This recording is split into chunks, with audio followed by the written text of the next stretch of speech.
Hello again, ladies and gentlemen. Welcome back to Wynn in Magical Diary Wolf Hall. We are halfway through the school year, apparently. We've been told that the Dark Dance is coming up, and we have also completed one of our exams. We've completed a new exam, and it was remarkably easy. You just use the push spell. There's going to be a few other things to do. But we also had a very interesting encounter with Barbara in the dungeons. Turns out she was the invisible person running through the halls. She was just trying to find out where all the fire exits were, because she likes to. I don't know how to word this. I know what happened, but I don't know how to word it. She likes to make sure that we're safe, and that we're safe, and we whatchamacallit. She just wants to stay fresh, you know. She wants to stay on guard. She wants to know everything outside of when she'd expected to know it. She mentioned how if a monster comes out from the dungeon, we don't know how to fight it because we're only prepared to fight things in the dungeon, which honestly is admirable. I like that. Hey guys, remember, the dark. I can't do the American A with the dark. The Dark Dance on Thursday, which means no class on Friday. This is terrible. Come on, it's a day off. Think of all the fun we can have. Not that, the dance. Even if I can convince someone to go with me, I'm probably going to step on their toes. It's not really a date dance, man. We're not there to be romantic, it's a ritual. So I have to learn ritual steps? Not exactly, you just dance. You have to feel it. Get the rhythm and the beat, and then let the spirit move you. He demonstrated with a little roll of the hips. Everyone's moving around at random in the Dark Dance? I'm definitely gonna bang into somebody.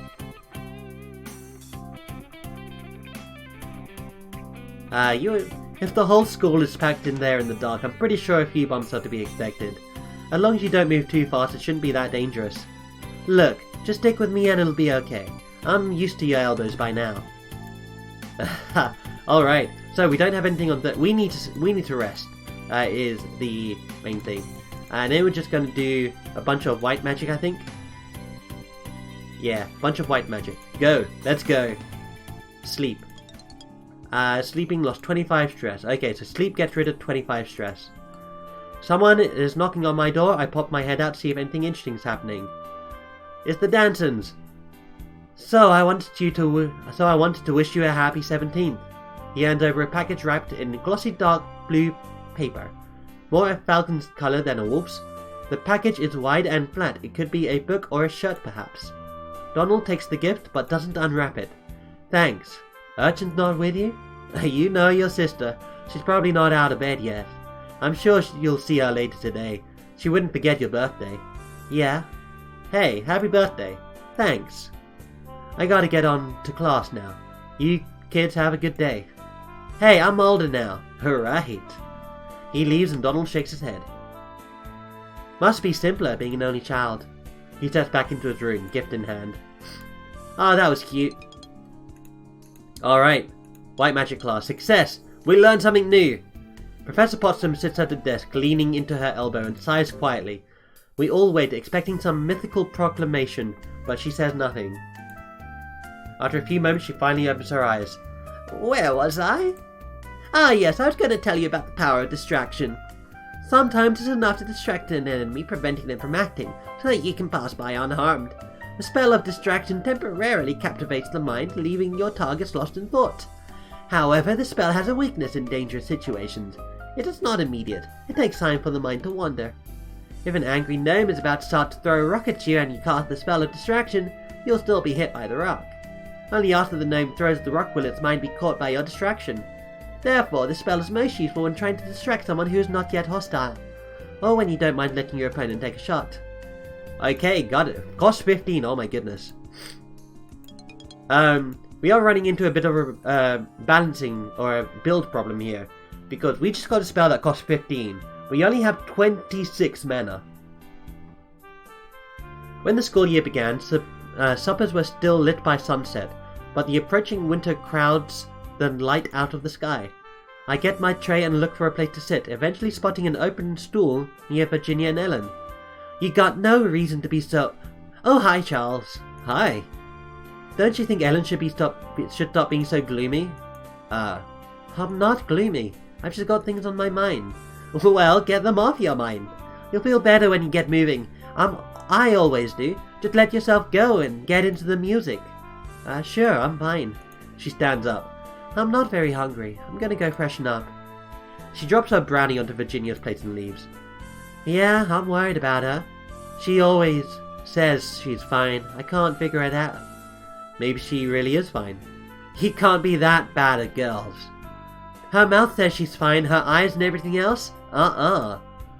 Being worried apparently doesn't stop her from eating her roommate's brownie. Catch you later. Enjoy the dance. She leaves me to finish my food. Night, Thursday, October 31st! Happy Halloween, everybody! Late in the evening, hours after dinner, the students are summoned to the dark dance.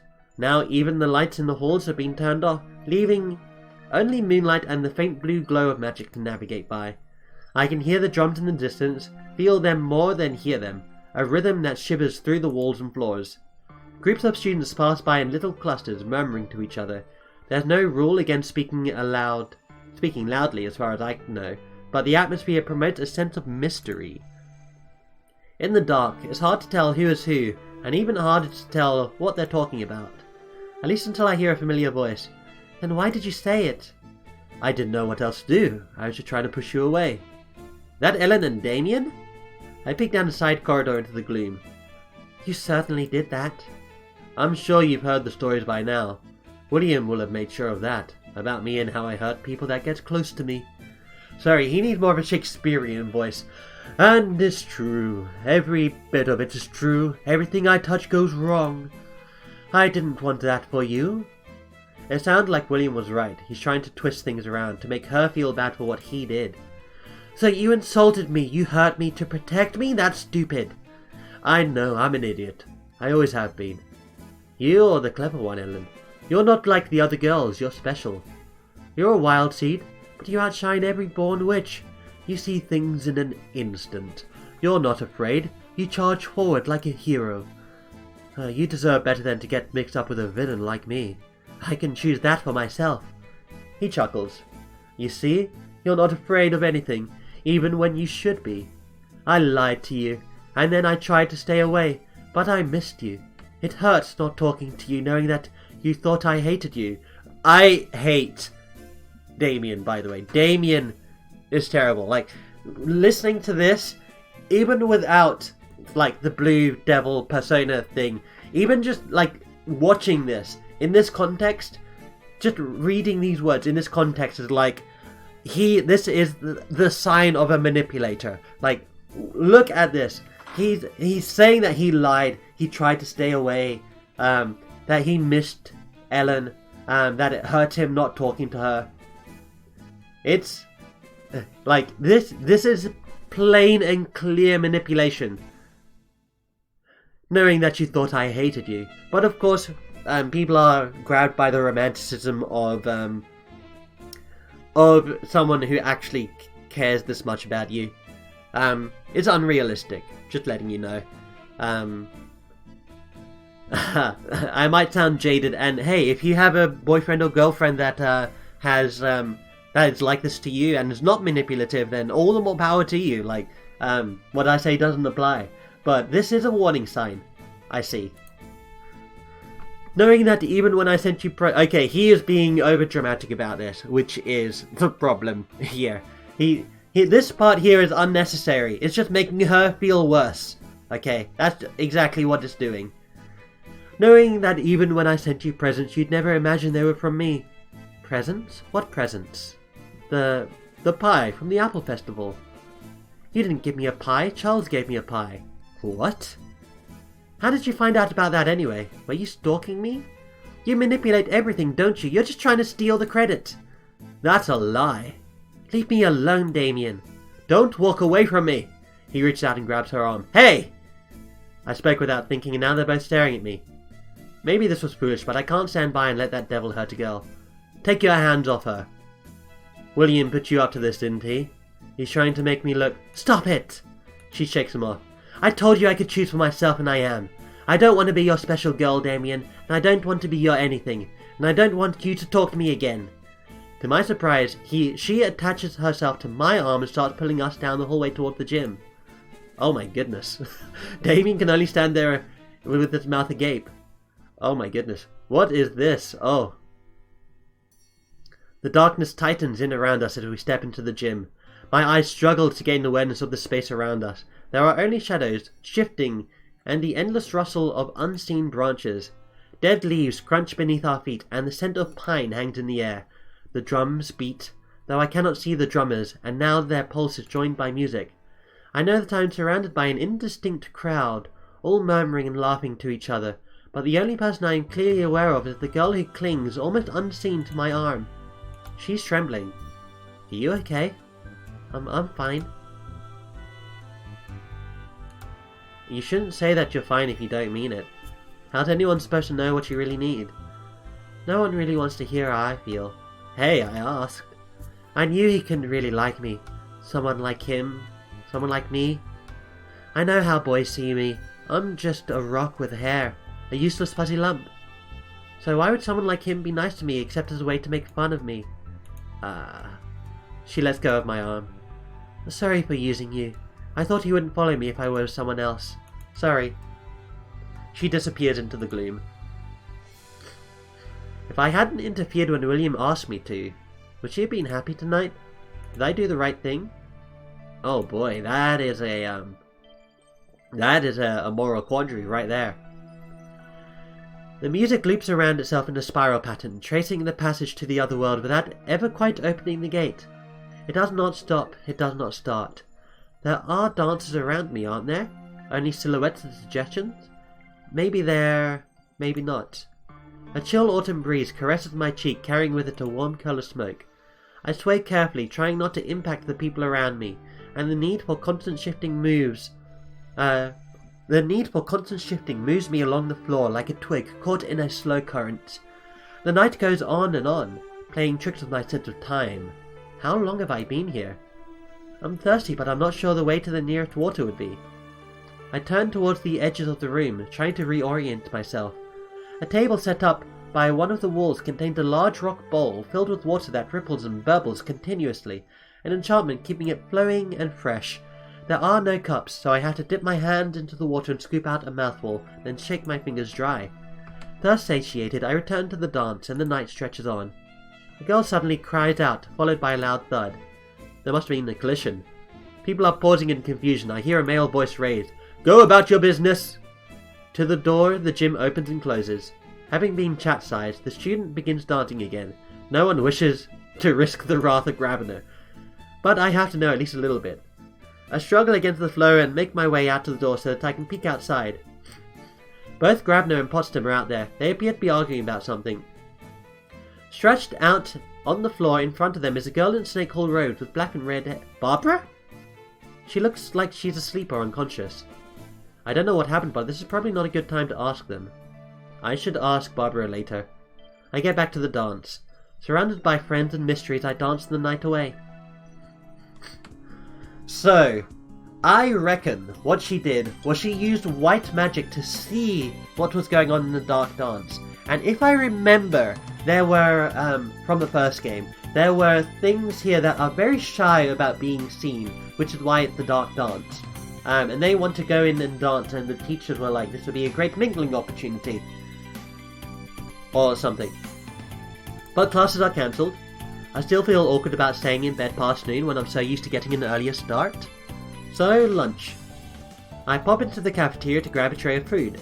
Pretty empty. Lack of scheduling for the day means no one's in a rush to get onto other activities, so they can eat whenever they like. It also means that I have no idea what anyone else is doing for the day or what I want to do. I could try to talk to Ellen about last night. I still don't know what happened to Barbara at the dark dance. I could just hang out with Donald and Luke. I'm sure they'll be doing something fun. First I need to finish my meal, but then I think, I need to go and ask Barbara. I look around the cafeteria, but I don't see her anywhere. Actually, I don't see any of the snake freshmen. It's possible that none of them are morning people and they all slept late. If that's the case, the only way to find out more will be to visit their hall, which I can do, after I finish my lunch. Oh, what is this?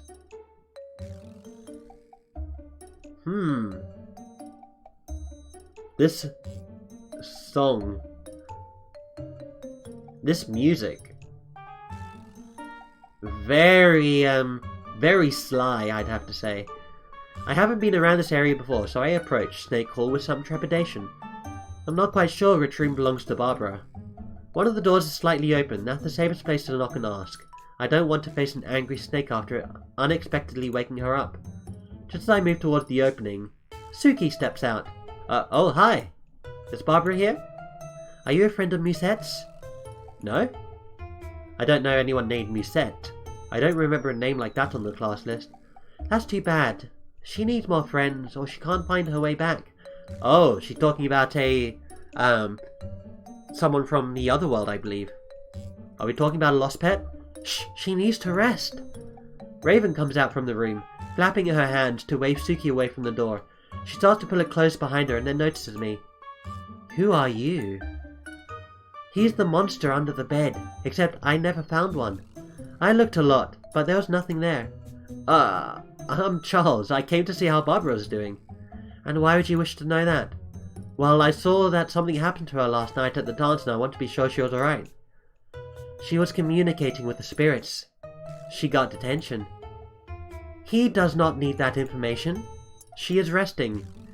She's gonna be alright. They only scolded her a bit for peeking. Peeking at what? Our sister has not opted to share that revelation with you. Would he have to share tongues too? Raven's head twitched, apparently uncertain whether she should be glaring at her roommate or at me. I'm not going to get any useful information out of Snake Hall today. I think I'll go look for my hallmates. Oh, she's in detention, huh? I drop by my room first to check for messages and then head back out to Wolf Hall. Oh, look at this. Hey guys, are you set for your weekly detention or do we have to cause a ruckus? I took care of that days ago. I heard you might have company this week. Something about Barbara Solmora using white magic to detect spirits of the dark dance? Oh, this is what happened to her. She must have hit a ward and have her mana rebound or something. Ha! You better look out. I heard she files her nails with a knife. Claws, roar. I heard it was her teeth. Like a shark, she'll eat you alive.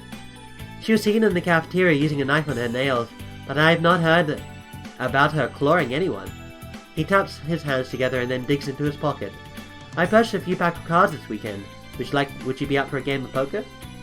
Don't you need more people for a poker table? I thought it was bridge that played four. Four's plenty for start poker. Student poker? That's not what start means. Why's it called start poker anyway? I don't actually know. Maybe if you win, you'll be a real stud. I don't think we're in danger of you winning. Is Logan that good? Would you care to find out? That depends on what the stakes are. If he's an expert, I could end up losing all that money Iris Academy allows me to hold. Penny, chips and bragging rights only. We spend the afternoon playing games. Luke generally loses but doesn't seem to mind. As for Logan, he does well but not that well. I don't think he's a secret card genius. We didn't bet any money. Alright, footsteps in the hall, signalling the usual Saturday morning distributions. But nothing for me. I wonder if we got to detention, would we be able to advance more with Barbara? We're going to go to the dungeons again, see if Barbara's there. Yep. Not here, huh?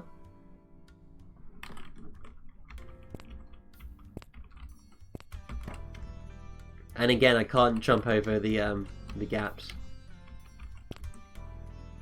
No, I can't jump over the gaps. That's a shame. I need to inspect the abyss. The abyss is not an object. Let's do light ahead. Okay, nothing happened. Okay, so Barbara's not here. Weird. Okay, I'm unsatisfied. I want to Hold on, hello, no, not skip. Oh, Barbara's here! Hold on, I wanted to go to menu and reload. We'll still do that though. Say, load.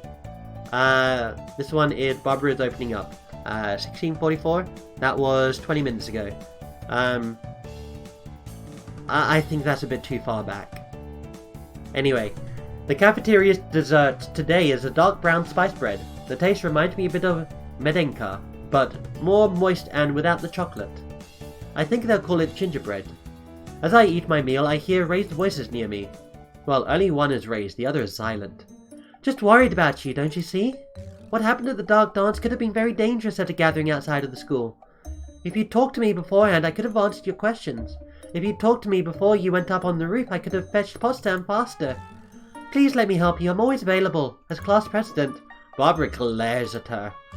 She picks up the knife from the cafeteria tray, slowly and deliberately, and points the tip in beneath her. Oh! Alright, I'll go. She walks away, and Barbara goes back to eating her meal. She appears to pay no attention to anyone else around her, and everyone else around her tries very hard to look like they're not paying attention to her. Yeah, now's not a good time to approach.